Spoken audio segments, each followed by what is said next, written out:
दादी ने रूही को बताया नहर का सच और नहर की जान आई बहुत बड़ी मुसीबत में। तभी रूही ने अपनी जान में खेलकर बचाया नहर को और तभी नहर रूही घर वापस और दादी सोनी का हुआ खेल खत्म। क्योंकि जब दादी रूही आती है तो रूही दादी को देखकर बहुत ज्यादा हैरान हो जाती है। तभी रूही कहती है दादी आप यहाँ। तभी दादी गुस्से में रूही से कहती है रूही आज तुम्हारी वजह से मेरे नहर को वह सब काम करना पड़ रहा है जो उसने अपनी पूरी जिंदगी में कभी नहीं किया था। रूही दादी की यह बात सुनकर चौंक जाती है और कहती है दादी शायद आपको कोई गलत फहमी हुई है। नहर जी ने मुझसे कहा था कि उन्हें एक अच्छी कंपनी में नौकरी मिल गई है और वो रोज बैग लेकर के ऑफिस जाते हैं। यह सुनकर दादी और जोर से हंस पड़ती है और कहती है रूही तुझे बिल्कुल भी अंदाजा नहीं है, नहर को किसी भी कंपनी में नौकरी नहीं मिली है, उसने तुमसे झूठ बोला है। वह रोज मजदूरी करने के लिए जाता है ताकि उसे तुम्हारी अच्छी तरीके से ख्याल रख सकते। दादी की यह बात सुनकर रूही की होश उड़ जाती है और उसके चेहरे पर डर और अविश्वास साफ झलकता है। वह कहती नहीं दादी ऐसा नहीं हो सकता, नहर जी मुझसे झूठ नहीं बोल सकते। तभी दादी अपने फोन से नहर का मजदूरी कर रहे हुए वीडियो दिखाती है। वीडियो देखकर रूही की आंखें फटी की फटी रह जाती है, उसकी सांसें तेज हो जाती है और हाथ कांपने लगते हैं। दादी गुस्से में कहती है रूही अगर तुम्हारी वजह से मेरे नहर को कुछ भी हुआ तो मैं तुम्हें जिंदा नहीं छोड़ूंगी, मेरी यह बात याद रखना। यह सब सुनकर रूही चुपचाप खड़ी रह जाती है। वह दादी से नहर का पता पूछती है और पैदल ही वहां पहुंचने के लिए निकल पड़ती है। दूसरी तरफ नहर के पापा रतन उससे कहते हैं बेटा अब बहुत हो गया, चल घर वापस यह सब काम छोड़। लेकिन नहर साफ साफ मना कर देता है। वह कहता है पापा जब तक दादी और छोटी माँ को अपनी गलतियों का एहसास नहीं होगा मैं और रूही घर वापस नहीं जाएंगे। अगर हम वापस चले गए तो दादी और छोटी माँ फिर से रूही को घर से बाहर निकालने की चालें चलेंगी, यह मैं कभी नहीं चाहता। रतन बेटे की बात सुनकर आंसुओं से भर जाता है। वह कहता है अगर तू घर वापस नहीं आना चाहता तो ठीक है, लेकिन तू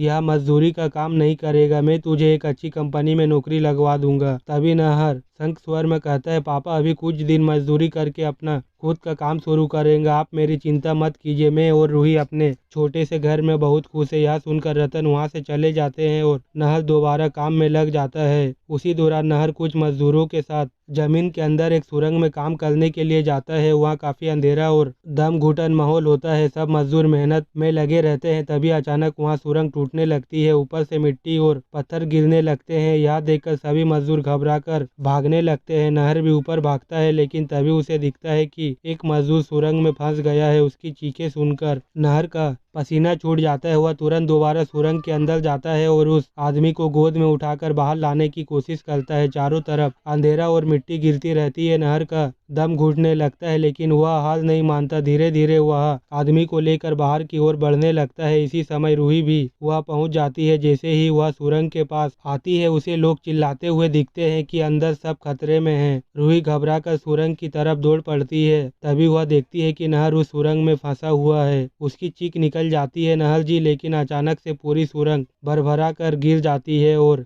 नहर उस मजदूर के साथ दब जाता है। रूही जोर जोर से रोने लगती है, उसका दिल टूटने लगता है। वह हाथ जोड़कर खाटू श्याम बाबा से प्रार्थना करती है, हे खाटू श्याम बाबा आज आपको मेरे नहर जी की जान बचानी होगी। अगर उन्हें कुछ हो गया तो आपका यह भक्त हमेशा हमेशा के लिए आपसे विश्वास खो देगा। रूही की पुकार सुनकर जैसे चमत्कार हो जाता है, आसमान में बादल गिर जाते हैं, तेज हवाएं चलने लगती है और अचानक मूसलाधार बारिश हो जाती है। इस बारिश से मिट्टी नरम हो जाती है और वह नहर किसी तरह उस मजदूर को अपने कंधों पर उठाकर बाहर निकल जाता है। नहर को जिंदा देखकर रूही की खुशी का ठिकाना नहीं रहता, उसकी आंखों से आंसू झरने लगते हैं। वह दौड़कर नहर से लिपट जाती है। नहर भी रूही को कसकर गले लगा लेता है। दोनों की आंखों में डर के साथ साथ सुकून और प्यार झलकता है। बाद में नहर और रूही अपने छोटे से घर वापस आ जाते हैं। रूही रोते रोते नहर से पूछती है, नहर जी आपने मुझसे झूठ क्यों बोला? आपने कहा था कि आप कंपनी में काम करते हैं लेकिन आप तो मजदूरी कर रहे थे। नहर धीरे से रूही का हाथ पकड़कर कहता है, रूही मैंने तुमसे झूठ इसलिए बोला क्योंकि अगर मैं सच बताता तो तुम बेकार ही परेशान होती, मैं तुम्हें तकलीफ में नहीं देखना चाहता था। यह सुनकर रूही की आंखें भर आती है। वह कहती है, नहर जी आपको मेरी कसम, आज के बाद आप मजदूरी का काम नहीं करेंगे। मुझे एक साड़ी की दुकान में काम मिल गया है, हमारी जरूरतें उससे पूरी हो जाएगी, हमें कोई तकलीफ नहीं होगी। नहर यह सुनकर रूही को गले लगा लेता है। दोनों एक दूसरे की आंखों में देखते हुए मुस्कुराते हैं। रात को खाना खाकर दोनों एक दूसरे की बाहों में सो जाते हैं। तो दोस्तों अगर आप चाहते हैं कि नहर और रूही की जिंदगी में आप कोई भी मुसीबत ना आए तो इस वीडियो को एक लाइक करें और चैनल को सब्सक्राइब करें और कमेंट में आई सपोर्ट रूही जरूर लिखें।